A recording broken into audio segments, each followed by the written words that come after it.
Hola, en esta tercera parte de esta seguidilla de 3 videos donde estamos reforzando aspectos relevantes a la optimización de procesos, trabajaremos con un problema de optimización no lineal que tiene restricciones de igualdad, de desigualdad, utilizando la estrategia de resolución secuencial. Es decir, vamos a tomar las relaciones de igualdad y las vamos a transformar en un problema de simulación para que el optimizador solamente itere con las variables de decisión, con los grados de libertad. Y esto lo vamos a implementar en MATLAB. ¿Ya? Entonces el problema se trata básicamente ya de resolver un problema que se da generalmente el proceso productivo, donde básicamente se observa que debido a la complejidad de los procesos industriales, es necesario generar mecanismos o algoritmos que permitan encontrar el punto óptimo de la operación de procesos que están habitualmente en operación, o sea, funcionando ya. Y para eso generalmente se utiliza como una especie de pirámide jerárquica, la toma de decisiones, donde básicamente van desde la planificación de la producción hasta el control regulatorio. Y en particular hay un punto intermedio que se llama optimización en tiempo real, que básicamente lo que hace es calcular en tiempo real las consignas, ¿ya?, de los controladores, o sea, los set points de los controladores, con un criterio óptimo. Ya básicamente para eso entonces se resuelve un problema de optimización, generalmente una optimización estacionaria, la cual tiene como variables de decisión los set points de los controladores y como función objetivo, generalmente función objetivo económica. Entonces, básicamente lo que hacen los sistemas de optimización en tiempo real es que analizan los datos y a partir de eso van reestimando el valor de los set points que se tienen que implementar en las capas de control de un determinado proceso. Entonces, básicamente la RTO ayuda a la toma de decisiones y bueno, la RTO tiene otra parte, que esa parte no la vamos a ver en este ejercicio, que corresponde a un algoritmo de aprendizaje de tal manera de actualizar el modelo, de tal manera de ir ajustando las predicciones pasadas a el modelo, de tal manera que el modelo se ajuste a predicciones pasadas respecto a las variables que realmente se midieron, ¿ya? Entonces, la simulación y la optimización y los algoritmos, el desarrollo de los algoritmos, requieren básicamente tener modelos que sean realistas respecto a lo que uno esperaría en la industria, y en particular, uno de los más utilizados para la simulación de aprendizaje, de algoritmos de aprendizaje, corresponde a este reactor que se llama reactor de Van der Waals, ya que es la que ustedes pueden ver en la figura 2, en el cual básicamente se puede modelar como un CSTR con una alimentación que consiste ya en materia prima A, que entra por el F1, A, y tiene un efluente que va por la parte de arriba, o sea, sale por rebalse, que es F2, que correspondería básicamente a productos y reactantes que todavía no han completado su reacción. ¿Ya? Y este sistema tiene un sistema que permite regular la temperatura mediante una refrigeración enchaquetada, utilizando un refrigerante que ingresa por la corriente F3 y sale por la corriente F4. ¿Ya? Como decían, el reactor de Van der Waals es muy utilizado en el desarrollo de los algoritmos de apoyo en la toma de decisiones de procesos porque, bueno, tiene una serie de características que lo hacen relevante y tiene que ver fundamentalmente con lo que uno esperaría obtener en un conjunto de reacciones de transformación, donde tengo una materia prima, la cual genera un producto intermedio, ¿ya? Y este producto de intermedio ya genera entonces un producto de escaso valor comercial, este C que está acá, y este producto intermedio B, que es el producto de interés, ya se descompone en este producto que es como una especie de producto de interés pero degradado, que es el C, y aparte existe una reacción competitiva, ya que es como una reacción de degradación de la materia prima,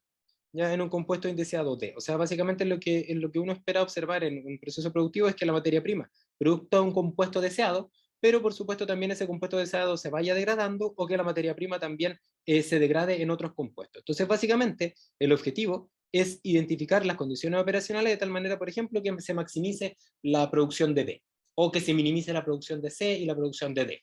Son equivalentes esas dos soluciones. O que encontremos las condiciones de operación tales que un beneficio económico sea óptimo. Porque claro, el C es un producto no de escaso valor comercial, pero se puede vender igual. Y quizás me sale más conveniente vender C que mantener ciertas condiciones operacionales que son poco atractivas para un determinado proceso. ¿Ya?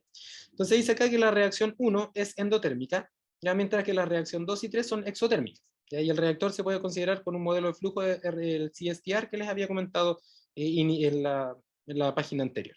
Entonces, en la actualidad se desea determinar las condiciones de operación de este reactor, ya, las condiciones de operación, o sea, cómo va a operar el sistema, que maximice el beneficio económico del proceso. Ya, y en este caso, este beneficio económico va a estar dado por esta ecuación, que corresponde a las ganancias menos los costos. O sea, básicamente lo que queremos es maximizar el beneficio. ¿Ya? Y ese beneficio a su vez está definido como la ganancia menos los costos de operación.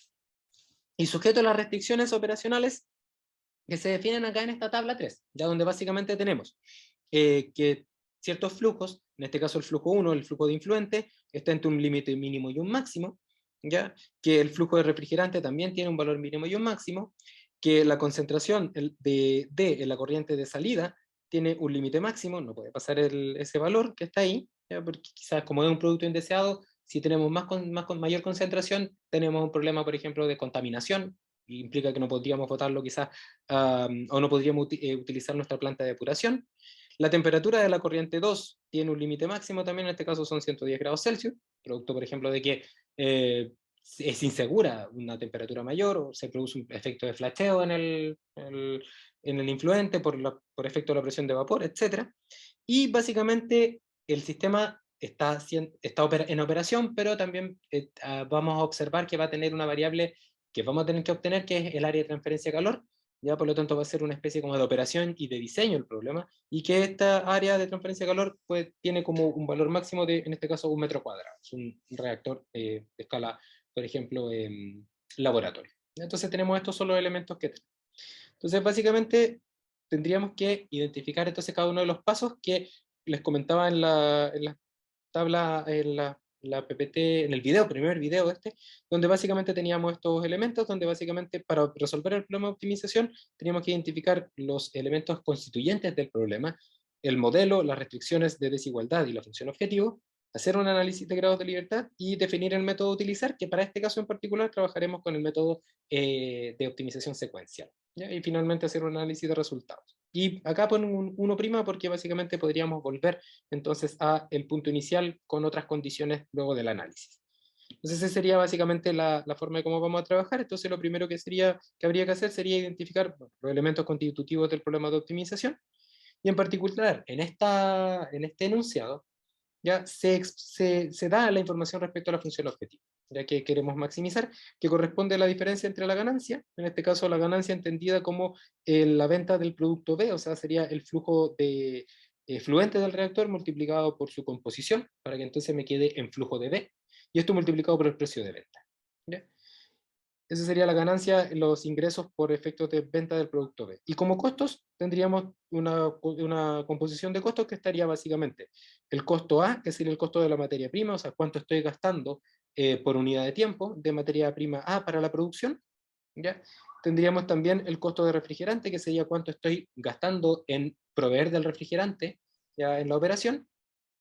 Tenía el costo de bombeo del influente, del flujo F1, que sería básicamente, como aparece ahí, el flujo multiplicado por el costo de bombeo. Por ejemplo, el flujo no sé, en litros por hora, por ejemplo, multiplicado por lo que cuesta bombear un litro. ¿Ya? Y existen unos costos también adicionales, que sería el costo de separación, que básicamente tiene que ver con la calidad del producto y cómo entonces, si es que tengo un producto de menor calidad, o sea, de menor concentración, se encarecen los costos asociados luego a las etapas posteriores, a las etapas de limpieza. Entonces, tiene que ver con la composición, de tal manera de que a mayor composición tenga entonces un costo de separación que va a ser menor. Por lo tanto, ese B de separación va a ser un coeficiente que haga que esta relación sea inversa. ¿Ya? Y finalmente tenemos bueno, el CB2 que corresponde a la composición y el F2 que sería, bueno, básicamente el flujo de salida. ¿Ya? Y básicamente esas son las condiciones del problema, y aquí entonces tendríamos algo así como la función objetivo. ¿Ya? Entonces la función objetivo, que sería el primer KPI que identificaríamos, básicamente implicaría que siempre tenemos que conocer el F2, la concentración de B a la salida, ya tendríamos que conocer también el F3, el F1 y la concentración de A a la entrada, que es probablemente sea un dato. Y también tenemos los valores a la salida. O sea, claramente acá tenemos que simular. ¿Ya? ¿Por qué? Porque el KPI depende de la concentración de B a la salida, depende del F1, del F3, ¿ya? Y del CA1. Entonces tenemos que probablemente hacer una simulación. Ya, básicamente vamos a pensar más. Ya, o sea, tenemos que hacer, para calcular el KPI, vamos a tener que mezclar variables X con variables U, como vamos a ver a continuación. Entonces aquí están los pasos que tenemos que seguir, que les acaba de mostrar. Entonces, a partir de la descripción del proceso, junto con la información entregada en los antecedentes, la idea primero es plantear un modelo fenomenológico, o sea, obtener este H igual a 0, ya que habíamos comentado antes. Y básicamente hacer un análisis de grados de libertad para saber si es que el sistema admite optimización. ¿Ya? Y de esa manera, que el modelo nos permita entonces evaluar el beneficio económico y las restricciones del proceso entendidas como aquellas que son G menor o igual que 0, ¿ya? Para distintas condiciones de operación, o sea, para distintos mezcla o distintos valores de las variables de decisión. ¿Ya? Entonces, lo siguiente que te piden hacer, eso bien escrito, es formalizar el programa de optimización a ser resuelto, que es básicamente escribirlo, o sea, que todo lo anterior lo llevemos a una escritura como clásica de optimización donde aparece la min, la función objetivo y las restricciones. ¿Ya? Considerando que en este caso el enfoque que vamos a utilizar es el enfoque secuencial. Así que básicamente recordar que sería equivalente a escribir esto. Recordar que aquí estaría entonces el valor de las variables de decisión. ¿Ya?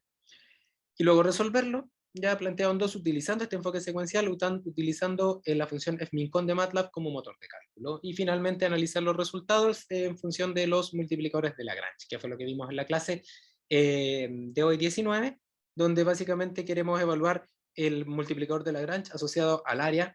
Ya, y dice cómo cambia la función objetivo si se cambia el área máxima. Cómo cambia la función objetivo si se cambia la temperatura máxima ahora desde 110 lo pasamos hasta 108, o sea, cómo disminuiría si es que la restricción está activa. Y en cuanto cambiaría el beneficio económico si se permite una concentración de D en el influente mayor, o sea, si es que podemos relajar esa norma, si es que entonces la restricción estuviese activa, la del 1,8 hasta 2. ¿Ya?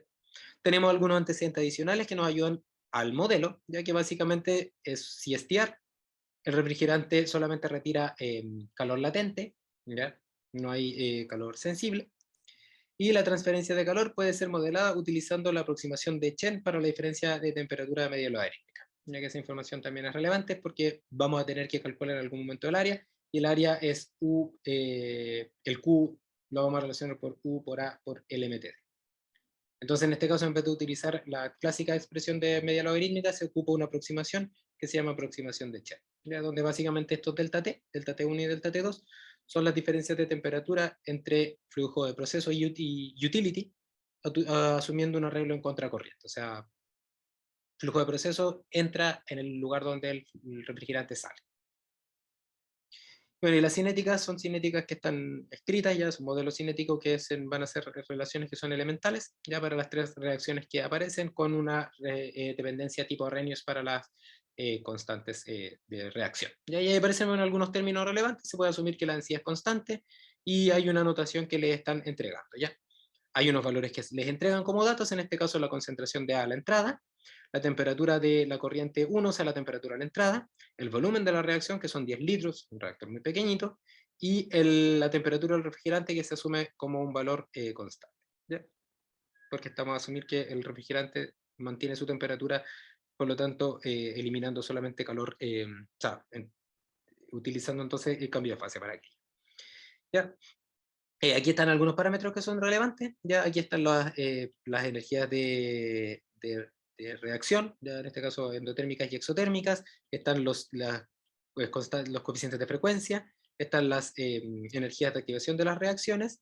Y están, bueno, los C sub P, que son en este caso del fluido de proceso, y la densidad del proceso, que son datos. ¿Ya? No agregan mucha más información en relación al problema del modelo, ya son simplemente información relevante. Aquí está la otra energía de activación de la reacción 3, el coeficiente global de transferencia de calor y el delta H de vaporización del refrigerante. ¿Ya? Y tenemos los parámetros económicos asociados al cuánto consumo en dinero de materia prima por mol de materia prima que estoy alimentando, el precio del refrigerante, el coeficiente que tiene que ver con la separación. Ahí pueden ver la dependencia negativa, que hace que entonces a medida que aumente la concentración disminuye el costo de separación, que les explicaba antes, costos de bombeo y precio de venta del producto. ¿Ya? Un precio de venta elevado comparado, por ejemplo, con el precio de materia prima, porque claro, pasa por un proceso de producción de un determinado elemento. Y entonces estos son los elementos que debiésemos considerar nuevamente. Entonces lo primero sería obtener un modelo, quiere decir entonces que fuéramos capaces de obtener este planteamiento, ya sujeto a ciertas restricciones que se deben cumplir, ya, y una función objetivo, que en este caso sería el beneficio, ya que ya fue identificada, y a partir de eso hacer un análisis de grados de libertad, y que eso básicamente corresponde a la primera parte del problema. Ya, y esta, ya, de la pregunta 1, de hecho. ¿Ya? Y luego vendría el método a utilizar, que vamos, como les decía, utilizaríamos el método secuencial. ¿Ya? Y como es relevante, ¿ya? Tener en consideración cómo es el método secuencial, recordar entonces que el optimizador para el método secuencial es el que entrega los valores de U, ¿ya? Y las variables de decisión. Y entonces para el cálculo de los KPI, que como habíamos dicho en el ejemplo anterior, para un problema sin restricciones de desigualdad correspondía a la función objetivo, ahora en este caso sería la función objetivo y a las restricciones. ¿Ya? Y estas restricciones, como ustedes, perdón, y esta función objetivo, de hecho, pero las restricciones las vamos a ver a continuación, ustedes observaron que era el beneficio que depende de la ganancia y de los costos. Y en la ganancia y los costos van a aparecer términos de X y U.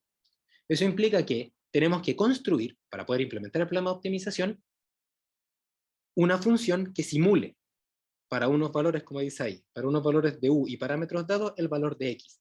De tal manera que esta simulación, ¿ya?, me permite entonces pasar desde U hasta X de U. Y de esa manera entonces obtener el valor de los KPIs, que en este caso correspondería a la función objetivo. ¿Ya? Y aquí voy a poner una segunda separación, que sería para la restricción. ¿Ya? Y eso entonces luego lo linkearíamos con el problema. Entonces construimos los KPI y finalmente unir con el optimizador, que es equivalente luego a llamar la función, utilizando el motor de cálculo de la optimización, utilizando entonces dentro de este motor de cálculo una simulación. ¿Ya? Entonces eso es lo que haríamos. ¿Ya? Entonces básicamente la primera parte sería el modelado, y el modelo ya está en la pauta, ya que ustedes tienen disponible. No me voy a detener mucho más en eso, simplemente voy a hacer algunos comentarios asociados a que básicamente vamos a aplicar el mismo razonamiento que hemos aplicado siempre. En el beneficio, por ejemplo, aparece la concentración de B a la salida. ¿Qué implica eso entonces? Que a partir de la información que conozco, que está en las tablas anteriores, conozco las composiciones a la entrada, por ejemplo, tengo rangos de F1 y rangos de F3, entonces son como rangos, los voy a poner ahí como entre corchetes porque conozco el valor mínimo y máximo. ¿Ya? Entonces básicamente tengo que plantear un modelo que me permita obtener la concentración de B a la salida. ¿Ya? Y también dentro de las restricciones observamos que la temperatura a la salida es una temperatura que está restringida. ¿Ya? Por lo tanto, la temperatura de la salida la tengo que obtener a partir de una simulación. Entonces básicamente podríamos decir que estos son candidatos a ser variables dependientes. Ahí tenemos que plantear los balances y el modelo de tal manera de pasar de variables de entrada a variables de salida, o sea, variables conocidas, variables dependientes, para luego poder optimizar. Ya que es básicamente lo que hemos hecho durante todo el curso. Entonces vamos a partir planteando los balances de materia, ya, porque necesitamos conocer el valor de la concentración de B. Y básicamente para eso entonces plantearíamos el balance de materia al componente A, ya que sería básicamente la entrada menos la salida, donde el flujo se mantiene constante porque tenemos un supuesto de densidad constante, así que simplemente se le pone F. Y aquí estaría entonces las expresiones cinéticas, ¿no es cierto? Que en este caso la expresión, la reacción 1 es para A para dar B, y la expresión de la reacción 3 es 2A para dar D. Entonces está este coeficiente estequiométrico 2, ustedes pueden ver ahí. Luego podría ser lo mismo para B. En este caso el B solamente se produce por la reacción 1, pero se consume por la reacción 2, porque luego esto se degrada a C. Por eso aparece ese R2. Y luego lo mismo podemos hacer con las expresiones del compuesto B y el compuesto C. Entonces básicamente tenemos esa expresión. A partir entonces de esta descripción del modelo, donde entonces tenemos balances de materia para A, B, C y D, correspondería, de acuerdo ya a lo que conocemos por experiencia de los modelos de reactores químicos que hemos hecho, expresar entonces las relaciones, las velocidades de transformación química, o sea, las cinéticas, en función de las concentraciones para restar grados de libertad, y básicamente aquí aplicaríamos los modelos típicos estos de Arrhenius, que bueno, en este caso tenemos unas reacciones que son elementales y una dependencia en función de la temperatura tipo Arrhenius, ya de la constante cinética. Así que la vamos simplemente a agregar. Aquí entonces estaría la ecuación modelo balance de materia de la 1 a la 4, y las 5, 6 y 7 serían las expresiones cinéticas. Y claro, cuando hacemos esto aparecerá entonces la temperatura como una de las incógnitas, y entonces tenemos que también modelar la temperatura, y para eso usaríamos un balance de energía, donde tendríamos la relación entre la temperatura 1, conocida, y la temperatura 2, desconocida.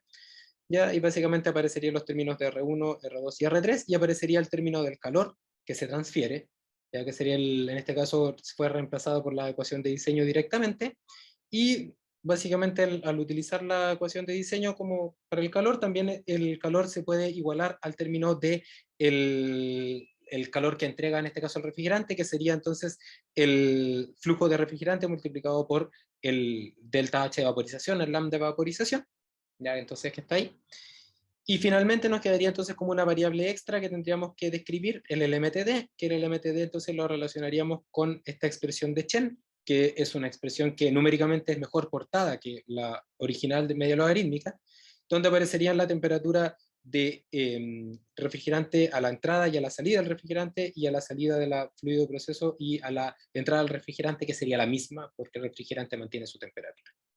Entonces todos esos elementos entregarían estas dos ecuaciones, describirían todo el proceso, y ustedes pueden verlo con calma, pero básicamente si hacemos el análisis de grados de libertad, vamos a llegar a que al analizar cada una de las variables, ya que tendríamos entonces composiciones a la entrada y a la salida, que serían una a la entrada y 4 a la salida, o sea, 5 composiciones, 2 flujos, ya las relacionadas con la temperatura, que serían las 3 temperaturas más las diferencias de temperaturas delta T1, delta T2 y el MTD, las cinéticas, y estas expresiones que dan cuenta del volumen de la reacción y del área de transferencia de calor, ¿ya? Que básicamente nos entregaría un total de 18 variables, ¿ya? Y tendríamos entonces 12 ecuaciones, que son las que describimos desde la ecuación 1 a la 2, ya que están los balances de materia, las cinéticas, los balances de energía, y las ecuaciones de las diferencias de temperatura para la transferencia de calor, lo que nos entregaría un grado de libertad 6, ¿ya? Y ese grado de libertad 6 estaría asociado básicamente a estaría asociado a los flujos de entrada, en este caso el flujo 3, a la temperatura 1, a la CA1 también estaría relacionado, al volumen, y también al área también debiese estar relacionada. Bueno, pero básicamente acá tendríamos 1, 2, 3, 4, 5, claro. Y bueno, también podríamos considerar el T3, que también es un dato, perdón, ahí está. Serían 1, 2, 3, 4, 5 y 6, ¿ya? Y eso implicaría entonces que como datos conoceríamos las condiciones de entrada, o sea, el CA1 y el T1, el T3 también es conocido, y el volumen del sistema también es conocido, y entonces nos quedaría como grados de libertad 2, ¿ya? Los cuales son el flujo de proceso, y también el flujo de refrigerante, ¿vale? Y entonces tendríamos la posibilidad de generar optimización, porque los grados de libertad son mayores que 0. ¿Ya? Entonces definiríamos que estas dos variables, ¿ya?, serían f y f3, serían nuestro vector de variables de decisión, la que tiene tamaño 2. Y como tenemos 6 ecuaciones, como tenemos 2 ecuaciones, el sistema tendría un x de dimensión 12, ¿ya? Porque tenemos 2 ecuaciones, ¿ya?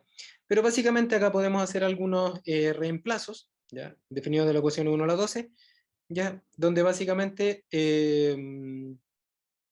tendríamos, por ejemplo, podríamos reemplazar las cinéticas, que entregan 3 variables, en los balances de materia, de tal manera que no existan. Lo mismo podemos hacer con los delta T1 y delta T2, de tal manera de eliminar ciertas ecuaciones para que se haga un problema más pequeño, ¿ya? Y eso es lo que vamos a hacer a continuación, ¿ya? Y entonces aquí está, entonces, con respecto a las magnitudes del problema de optimización, se puede indicar que para un valor dado de f y f3, la simulación del sistema definido por la ecuación es 1 a la 12, que es básicamente entonces un x de dimensión 12, entregaría el valor de las variables que son necesarias para el cálculo del beneficio y de las restricciones. Ya el CD2, T2 y A están asociados a restricciones, y el CB2 es requerido para el beneficio, ¿ya?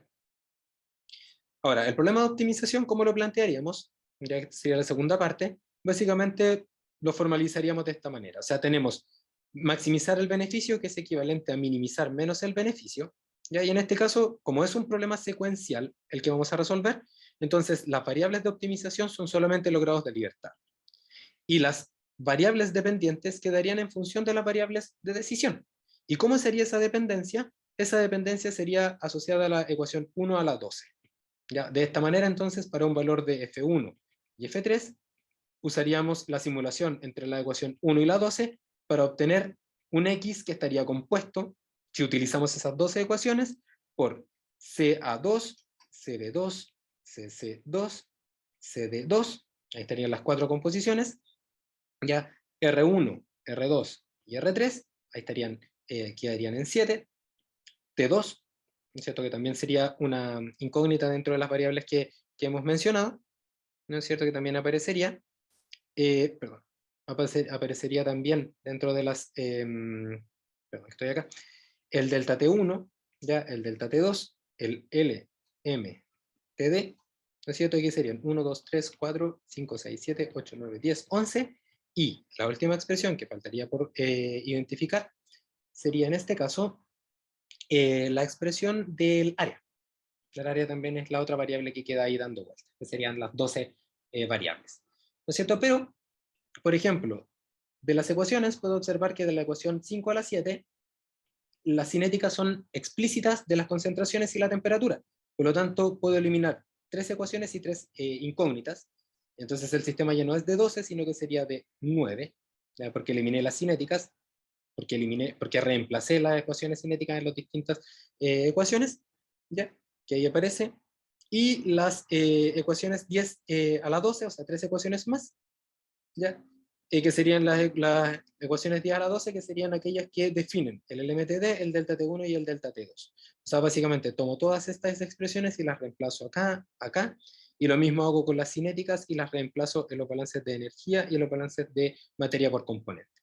De esa manera, entonces, me queda un sistema más pequeño, que es de 6 por 6, ¿ya? Que sería básicamente de la ecuación 1 a la 4, la 5 a la 7 no, porque las reemplacé, entonces sería expresión 6, 5, 7, perdón, 8, 9, como expresiones extra, porque la ecuación 10 y 12 fueron utilizadas para despejar delta T1, delta T2 y el MT. Y eso básicamente sería nuestro problema. Entonces tenemos U, que correspondería a las variables de decisión del problema, X, que serían las variables dependientes. ¿Ya? Y si observan entonces en las restricciones de desigualdad, ¿ya? Aparece de manera, explícita estas expresiones que son, perdón, el CD2, el T2 y el área, que en este caso tienen que ser menor o igual a 1.8, menor o igual a 110 y menor o igual a 1.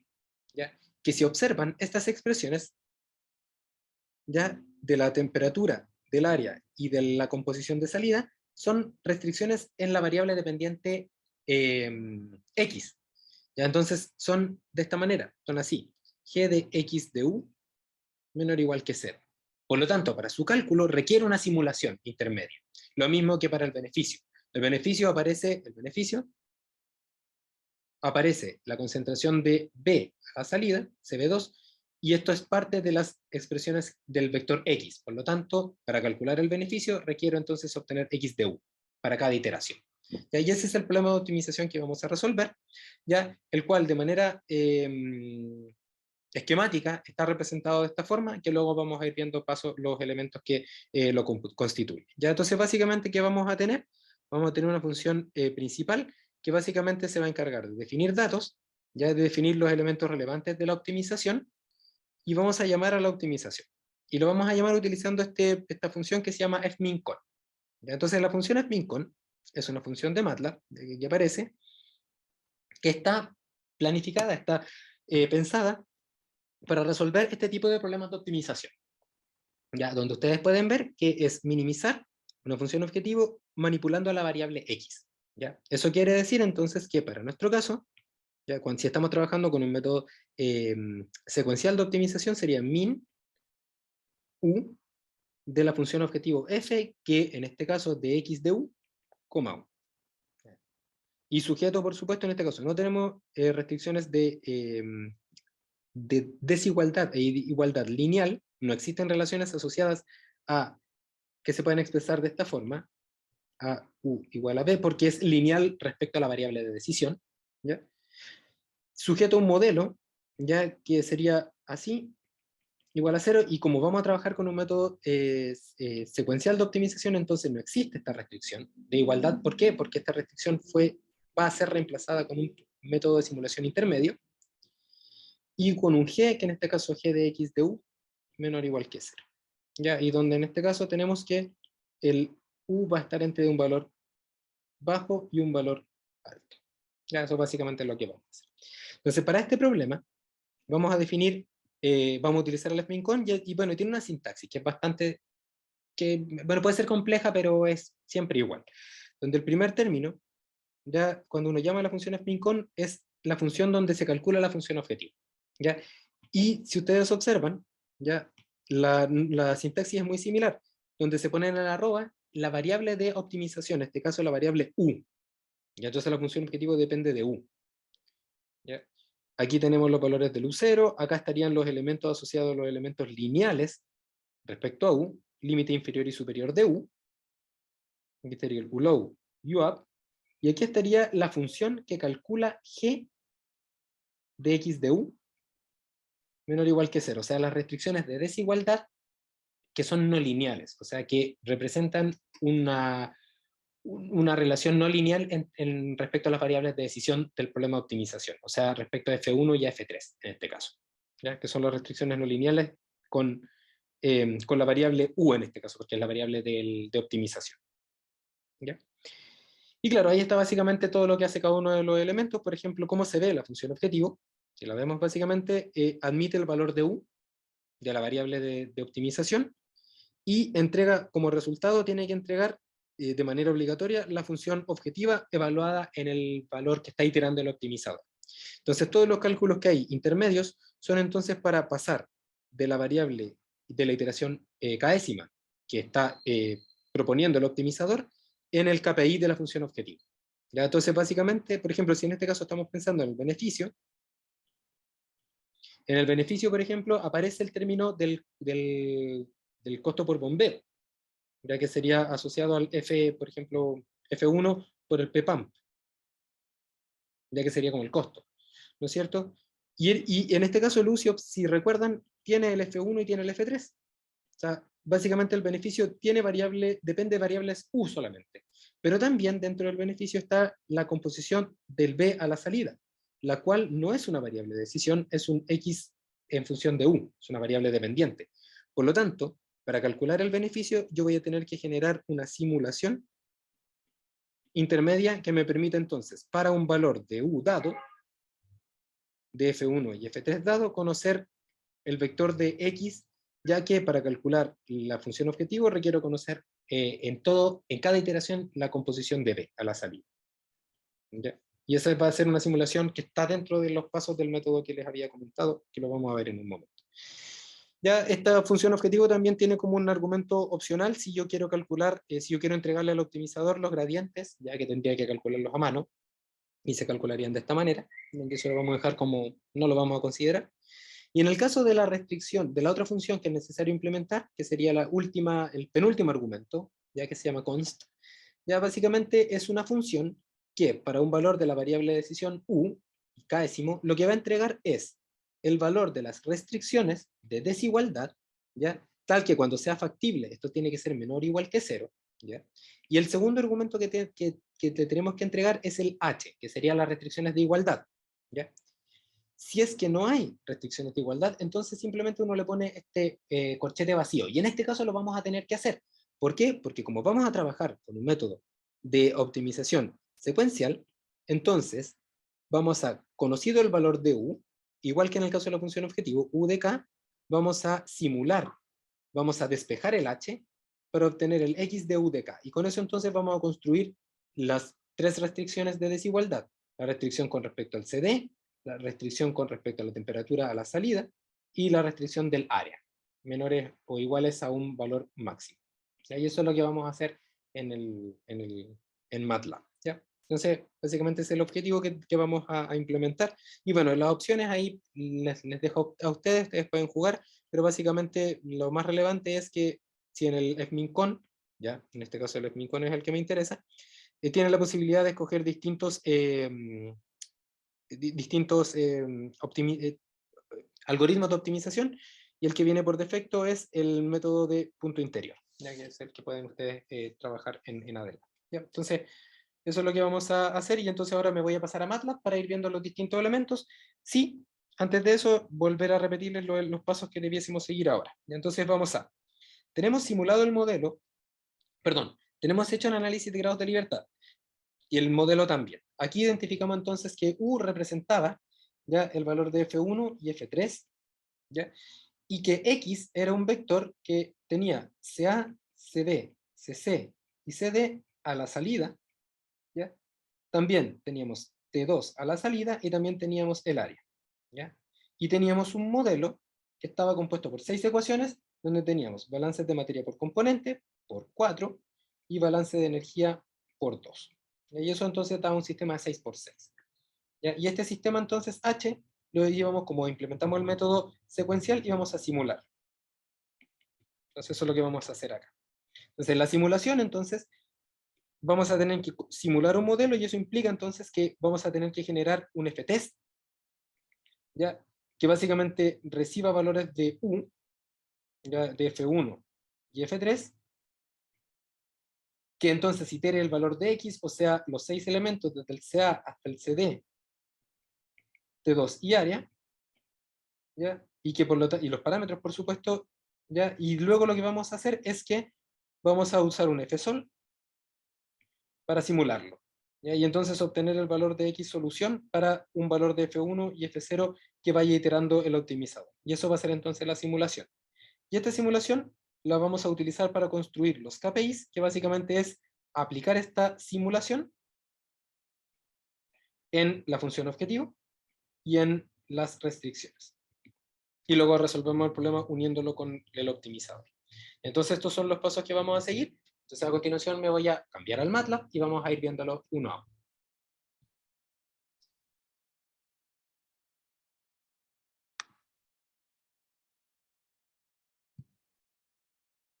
En este momento entonces ustedes debiesen ver entonces en mi pantalla, ¿ya? Debiesen estar observando el MATLAB, ya donde básicamente yo lo dividí en dos. Ya aquí está el archivo principal, y ahí este archivo principal básicamente es lo que ustedes vienen, es el fichero inicial que ustedes tendrían para la optimización del reactor, donde básicamente aparecen los datos, ya que están identificados acá. Aparecen, bueno, las reacciones, los parámetros de las reacciones, los parámetros termodinámicos y de fenómenos de transporte, parámetros económicos que están en las tablas, y bueno, ya aparecen los límites de las relaciones, en este caso de las variables, en este caso de las variables de decisión, F1 máximo y mínimo, F3 máximo y mínimo, y el límite superior de las restricciones de desigualdad no lineales, o sea, de las que dependen de X y de U. En este caso sería del CD, de temperatura y del área del reactor, ya que ahí están los valores que ahí aparecen. Entonces, como les comentaba, lo que correspondería ahora sería calcular hacer primero el modelo de simulación, ¿ya? Y eso es lo que vamos a hacer en un principio, ¿ya? Entonces, ¿por qué necesitamos simular? Porque queremos entonces hacer este procedimiento de reemplazo del H para obtener los valores de X en cada iteración, ¿ya? Y básicamente simular es lo mismo que hemos hecho en la primera parte del curso. Entonces acá voy a ir sacando elementos y los voy a ir poniendo, copiando y pegando acá para que ustedes vayan viendo qué estoy haciendo, ¿ya? Para no tener que estar escribiéndolo todo de nuevo. Entonces lo primero que voy a hacer es que voy a generar el vector de parámetros y variables fijas, de tal manera de no tener que estar escribiéndolo cada rato, donde básicamente tengo parámetros económicos, tengo otro vector que es de parámetros de procesos, o sea, termodinámicos y cinéticos, y luego tengo algunas variables que se van a mantener fijas, como la concentración a la entrada, la temperatura a la entrada, el volumen de la reacción y la temperatura del refrigerante. Esos son elementos iniciales. Y ahora lo que queremos hacer va a ser simular. ¿Por qué quiero simular? Porque esta simulación la necesito para luego implementarla en la función objetivo y en las restricciones. Entonces, la simulación es de un sistema de 6x6, como habíamos dicho, 6x6. ¿ya? Entonces, de acuerdo a lo que habíamos identificado, la simulación va a tener como variables, 6 variables dependientes que van a ser las concentraciones a la salida, CA, CB, CC y CD, la temperatura a la salida y el área de transferencia de calor a la salida. ¿Ya? O sea, perdón, el área de transferencia de calor del reactor. Entonces, con eso podemos definir un vector que tiene 6 elementos, ¿no es cierto? Que es el vector de variables independientes, perdón, variables dependientes, sea en este caso sea 0, perdón, CB0, CC0, CD0, y están todos, básicamente. Y luego, bueno, tendríamos otros elementos que los vamos a ir poniendo con posterioridad. Entonces vamos a quedarnos acá. Y tendríamos que definir, puesto que la simulación se va a hacer para cada valor de U, tendríamos que entonces definir una función que admita valores de U y entonces simule para obtener los valores de X.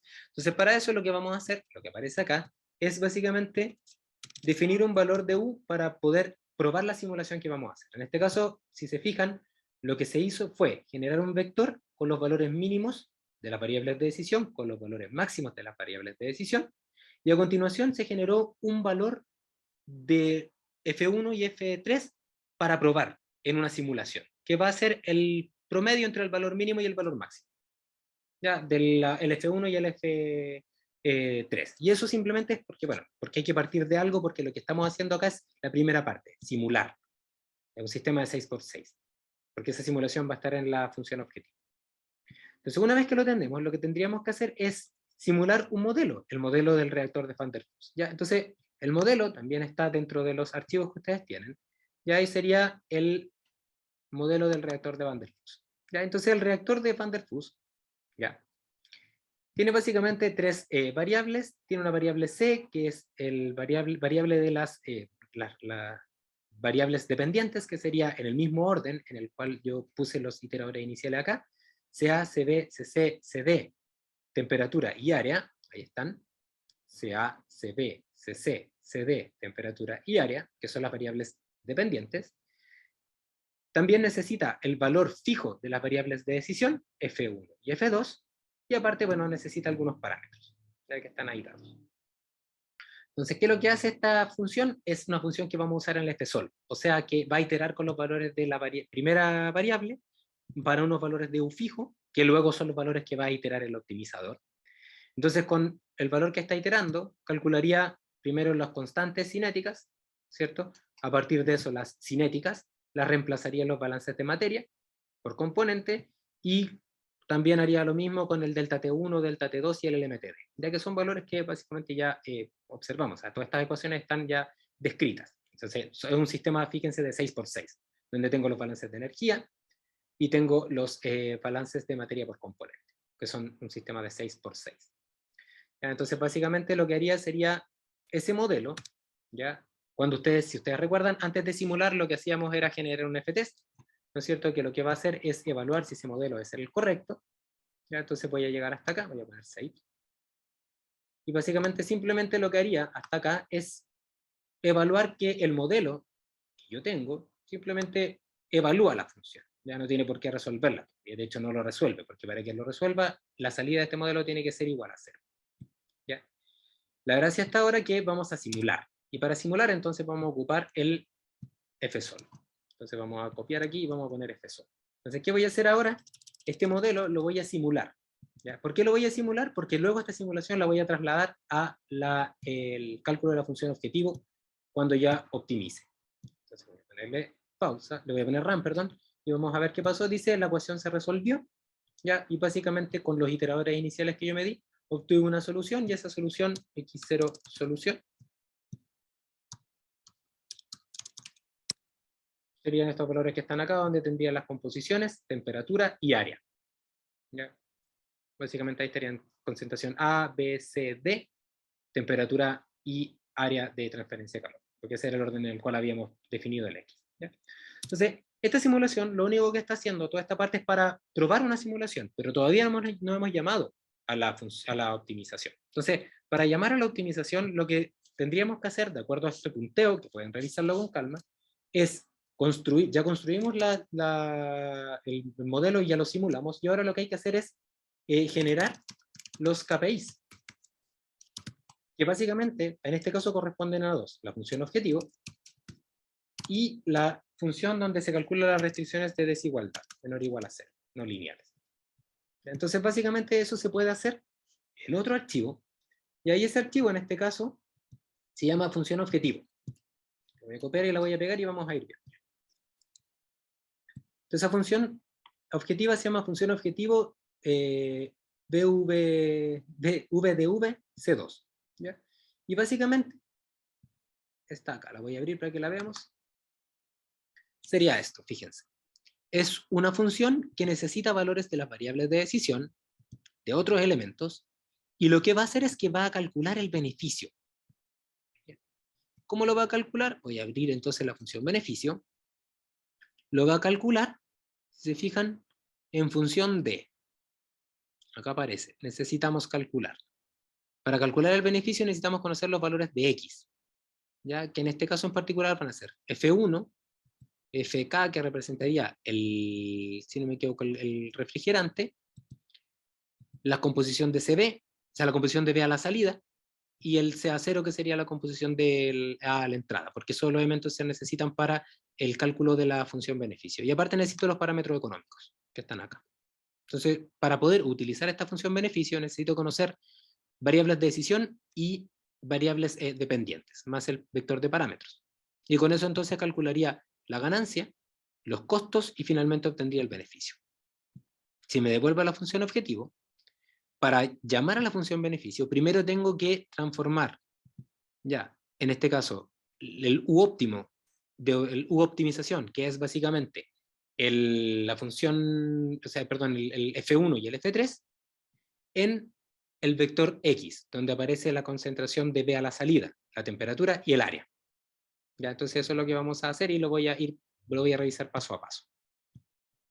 Entonces voy a llegar hasta acá.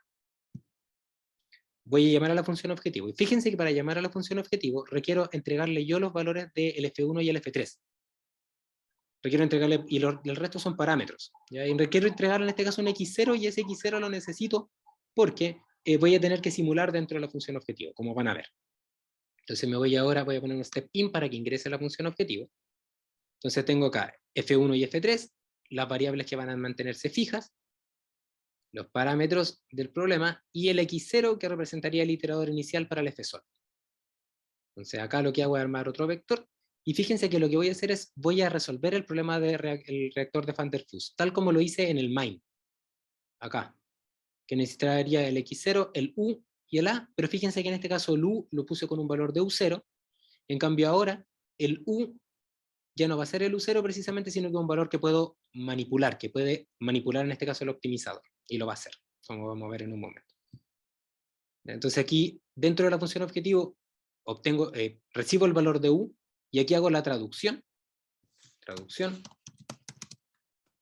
Entonces la traducción me implicaría entonces que voy a resolver con el F-sol, tengo entonces la solución, y con la solución obtengo las variables que requiero para entonces ingresar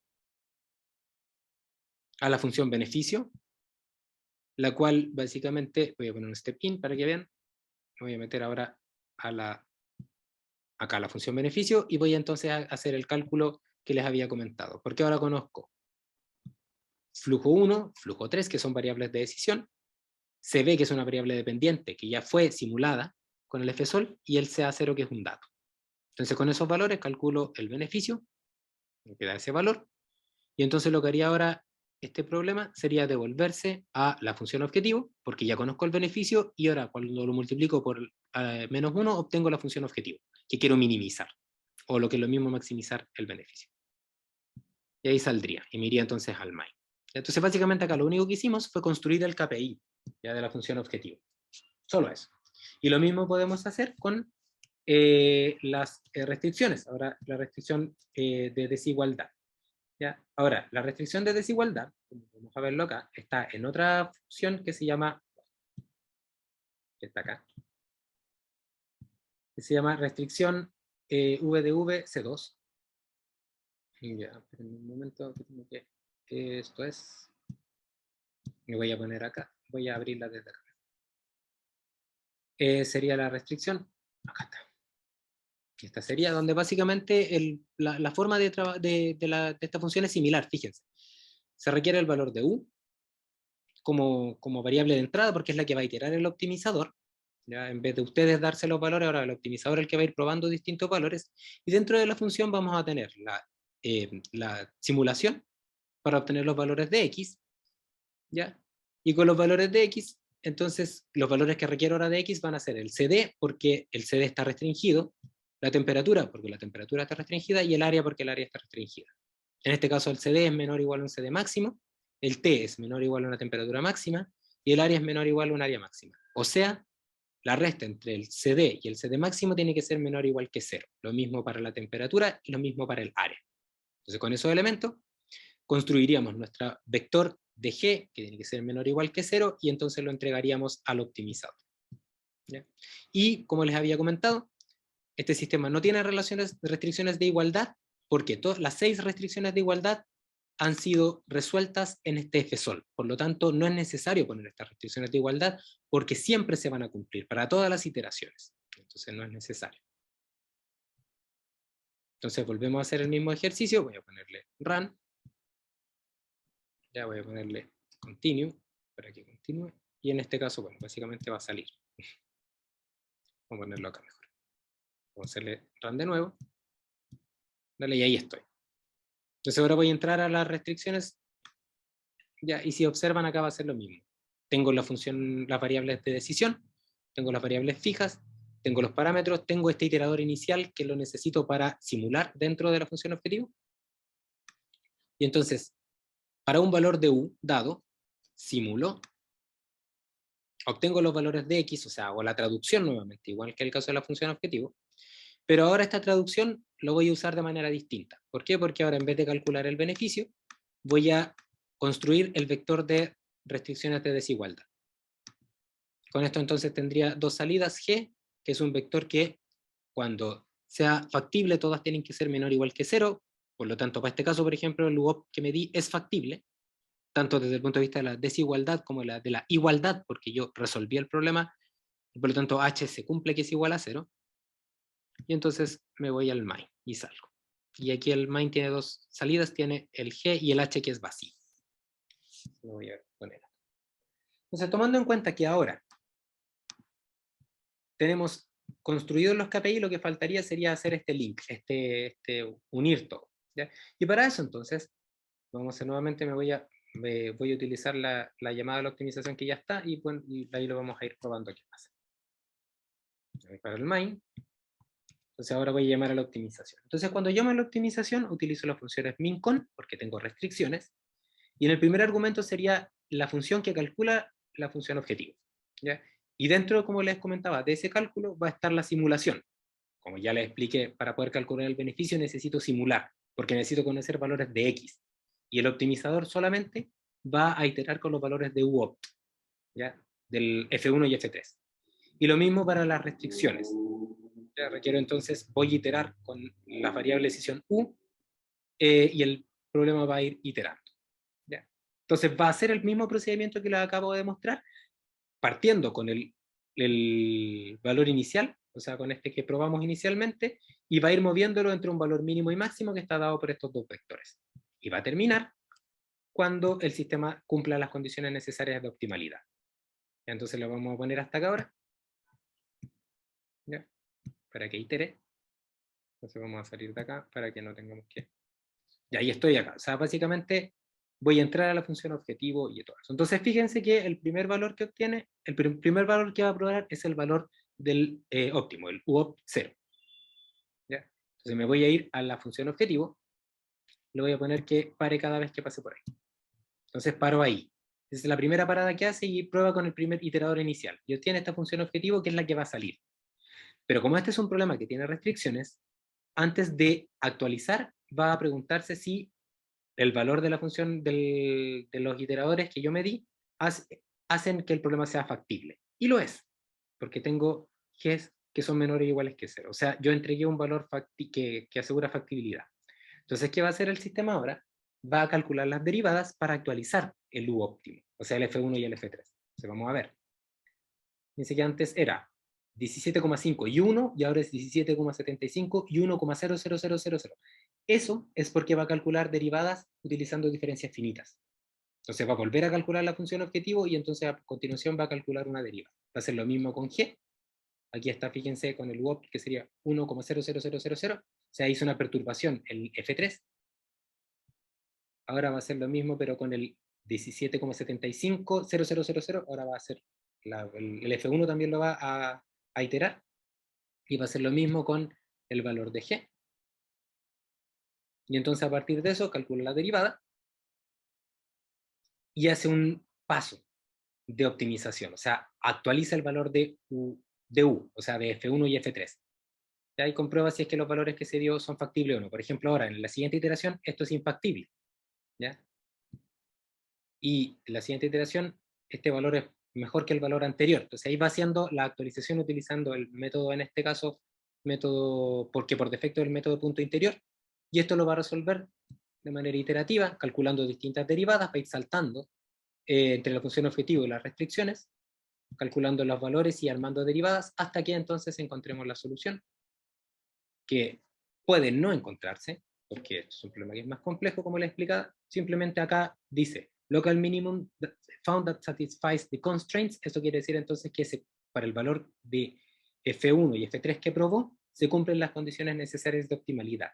Y si observan, aparecen varios equations solved, y eso básicamente es porque cada vez que evalúa la función objetivo o las restricciones, tiene que resolver el F-sol. Tiene que meterse al F-sol y resolverlo. Por lo tanto, eso es como da cuenta de todas las simulaciones que está haciendo en cada iteración de la optimización.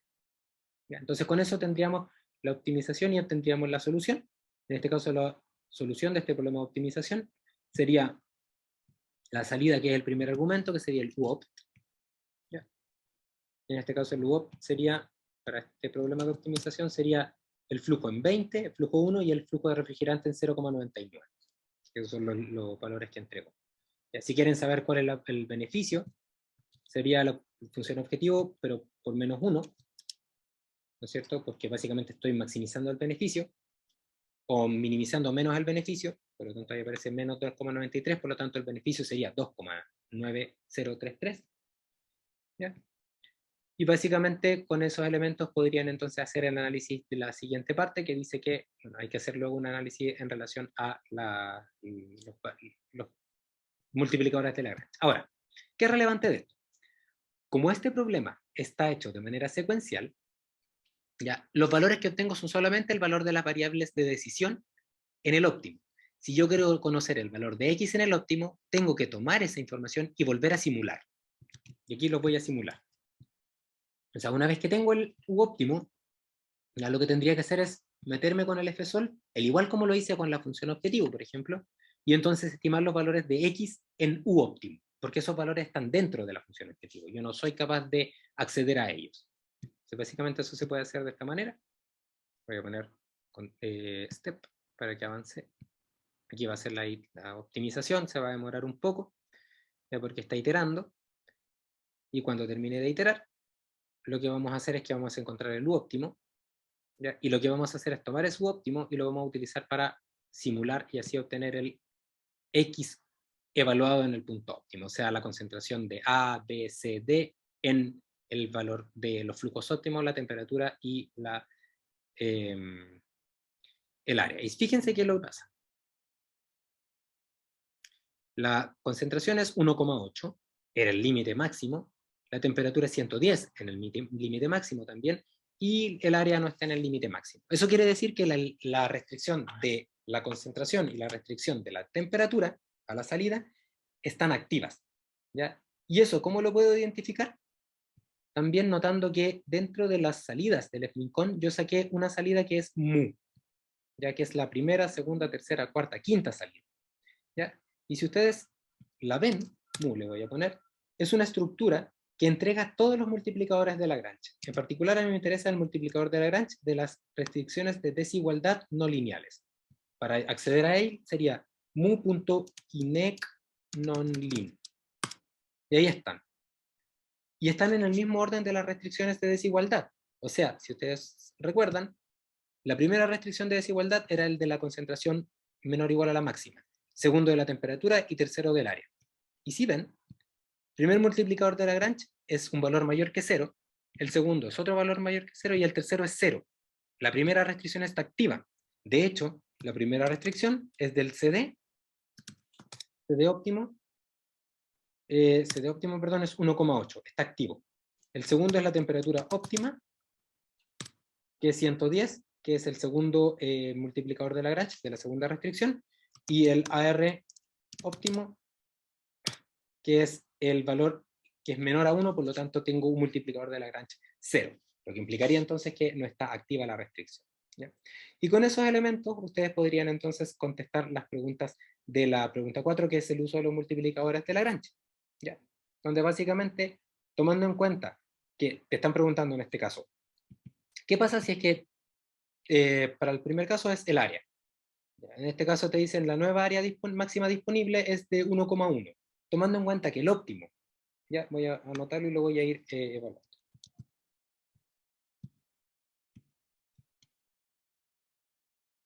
Entonces vamos a ir poniéndolo acá. Voy a llegar acá ahora, que haga las iteraciones correspondientes nuevamente, entonces me voy a detener ahora en la parte, la pregunta 4, donde básicamente te están pidiendo que identifiques qué pasa si cambio límites, o sea, analizar los multiplicadores de Lagrange. Entonces el primero que te preguntan es qué pasa si cambio el límite máximo del área. Entonces me preocupo de identificar el multiplicador de Lagrange de la restricción 3. Y ahí ese valor es 0. ¿Ya? ¿Por qué? Porque básicamente no está activa la restricción. Entonces, el efecto que va a tener, que le puedo poner ahí delta A máximo, que correspondría a la diferencia entre el límite máximo del área antiguo y el límite máximo del área nuevo, ¿ya? Que es 0,1 metro cuadrado, lo multiplicaría por el multiplicador de Lagrange para obtener el nuevo beneficio. ¿Ya? Si se fijan, ahora aparece un signo más acá, porque voy a utilizar el beneficio, que lo quiero maximizar. ¿Ya? Por lo tanto, si es que el multiplicador de Lagrange es positivo, ya aumentar un área implicaría mejorar el beneficio, por lo tanto aumentarlo, por eso aparece un más ahí. Pero en este caso, el beneficio no va a cambiar. ¿Por qué? Porque el multiplicador de Lagrange es 0, porque no está activa la restricción. ¿Qué pasa ahora si la temperatura cambia? En este caso, por ejemplo, te están diciendo que la temperatura ya es una temperatura más baja, de 110 a 108. ¿Qué sucedería entonces? Que mi beneficio sería entonces menor. Y de hecho, si se van a dar cuenta que eso va a ser así, voy a definir el delta T nuevamente como la diferencia entre el nuevo valor y el antiguo, o sea, en este caso sería un valor negativo, y cuando yo le sumo el beneficio, el multiplicador de Lagrange por el delta T, voy a obtener entonces que el beneficio va a disminuir desde 2,9 hasta 1,8, o sea, voy a tener una disminución porcentual debido a este cambio en la temperatura de 2 grados Celsius de 36% en el beneficio. O sea, no es muy, no parece ser muy buena idea disminuir la temperatura máxima. ¿Ya? Y lo mismo puedo hacer con el CD. En este caso, por ejemplo, dicen, mira, el CD tiene el mayor multiplicador de Lagrange, que es 75. Por lo tanto, estaría interesado en identificar si es posible tener una mayor tolerancia con la concentración de CD a la salida un poco mayor, desde 1,8 por ejemplo a 2. Y en este caso, por ejemplo, del delta CD max, que es 0,2, ¿no es cierto? Desde 1,8 hasta 2. Cuando tengo el siguiente beneficio es 17. Paso de 2,9 a 17, porque claro, es muy relevante el valor de la concentración de D. Puedo ganar mucho. Y básicamente el aumento del porcentaje es un valor muy grande, es 518%. Y eso básicamente es porque ese multiplicador de Lagrange dice que esa restricción en particular es muy relevante y entonces hay que intentar buscar formas de aumentar ese límite superior siempre y cuando se pueda. Entonces, el resto del análisis del resultado ustedes lo pueden encontrar en la pauta que tienen disponible ya, y de esa manera entonces tener una comprensión más profunda del problema que estamos viendo. Les voy a mostrar ahora la pauta para terminar. Acá entonces pueden ver la pauta en su pantalla, la tienen ahí disponible y ustedes también la tienen dentro, dentro del material complementario, donde observarán entonces el U óptimo. Ya encontrarán también el X simulado para el U óptimo que les acababa de comentar, una vez que resuelvo el problema de optimización, y básicamente el análisis asociado a los multiplicadores de Lagrange, donde básicamente observarán que si cambio el área máxima, el delta de beneficio va a ser 0. Si cambio por otro lado la temperatura máxima, sí voy a tener un delta de beneficio que va a ser menor que 0. ¿Por qué? Porque básicamente estoy restringiendo la temperatura desde 110 hasta 108, entonces voy a tener una disminución en el beneficio. ¿Ya? Y en el caso de el cambio en el CD, va a implicar un aumento muy sustancial en el beneficio, puesto que voy a ser más permisivo respecto al valor del límite superior de la concentración. ¿Ya? Y como el multiplicador de Lagrange es tan grande, básicamente este precio sombra indica que esta restricción es relevante desde el punto de vista de la optimalidad y hay que ponerlo. ¿Ya? Entonces, con esto terminamos el ejemplo, los tres ejemplos, o sea, los dos ejemplos, uno en Excel, uno en MATLAB, y les invito entonces a que puedan revisar los archivos y que puedan entonces replicar estos cálculos por ustedes para complementar su estudio.